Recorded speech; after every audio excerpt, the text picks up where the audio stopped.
Hello, everybody, and welcome to another Q&A edition of Optimal Relationships Daily, episode 1383. I'm your host, Greg Audino, and today I've got a question for you that's all about dating and the expectations we bring to it that inevitably get us into trouble. A lot of adults are having a hard time getting excited about those they find themselves on dates with, and hopefully today we can shed some light on why. So let's hear the question, let's offer some support, and optimize your life. I'm having a very difficult time finding a guy that I'm excited about.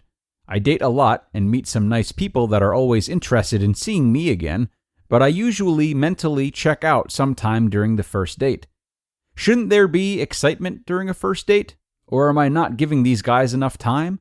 I remember having more enthusiasm about boyfriends when I was younger, so I know the feeling I'm looking for, but no one lights it up anymore. I can't tell if it's dating that has changed or if it's me. You've both changed. Good question. I don't know how old you are, but something tells me a lot of people, especially around my age anyway, are feeling this way.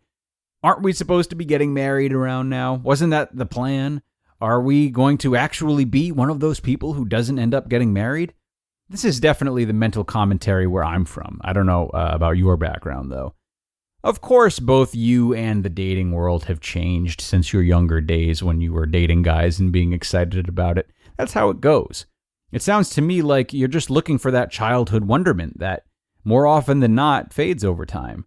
We see it in all areas of life, right? And among all species. I'm currently reminded of my kitten right now as I am watching him harass one of the older cats. What an example, right? So he's a youngster, and he does as youngsters do. He runs from destination to destination. He finds a way to play with everything in sight. And he's constantly amused because everything is new to him, and he's not weighed down by physical or mental stress. Conversely, the older cat, she watches him closely as she tries to sleep. She might give him a little swat or a hiss to leave her alone, and other times she will run with him, but for the most part, her definition of fun has changed, and different things now enthuse her, mainly sleeping in the sunlight. 17 years ago, she was the baby, enthused by the same things the kitten is now. These cats were both rescued from the same streets of Providence at roughly the same age. They've been raised around the same people, and they will likely follow the same trajectory. We all know that humans do the same thing in all areas of life. As we get older, our childhood versions of fun, they change. Our childhood versions of responsibility change. Our childhood versions of health change. Everything changes. Yet, because of the magic and timelessness we like to attach to love, we like to think that our romantic relationships should always require the same childhood wonderment. You know, the butterflies, the nonstop talking, the can't get my mind off of you, nothing else matters sort of stuff. But that changes too. It's inevitable for everyone. Yet we hate to believe it because it seems less magical. We often feel it's silly to not go for someone who we don't instantly feel taken over by. But it's so much easier for that to happen when we're younger. And by continuing to search for that same thing when we're older, we cheat ourselves of a lot of good potential partners. So while the dating landscape has drastically changed with the apps and the incessant texting before meeting, which is another conversation for another time, I would say those changes are still minimal compared to the changes that we undergo by merely aging. Such changes include things like having less time for others, being more distracted by other significant priorities, carrying trauma and attachment issues around, acknowledging urges we may sometimes have for other people, and the list goes on. And this is nothing to be sad about, it's just evolution. It's not to say that the magic of romance doesn't exist, not at all. But it is to say that that magic has changed. And it's important to be comfortable and realistic about that change if we stand to have good romantic relationships as we continue to age. Note, this is not the same thing as settling, okay? I would not encourage that. Sure, we're settling for the changes that have occurred, but we have no choice but to do that. This is different from settling for a person that we don't like just for the sake of being in a relationship. As you become aware of and comfortable with the facts of dating as an adult, as well as your own shortcomings, you must become aware of and comfortable with the shortcomings of others. This is called accepting people, not settling.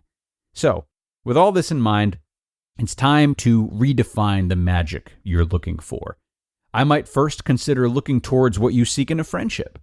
You can find someone who has similar values, someone who will help you out in a time of need, someone who has a similar story, someone who enjoys the same hobbies, someone you just have good rapport with.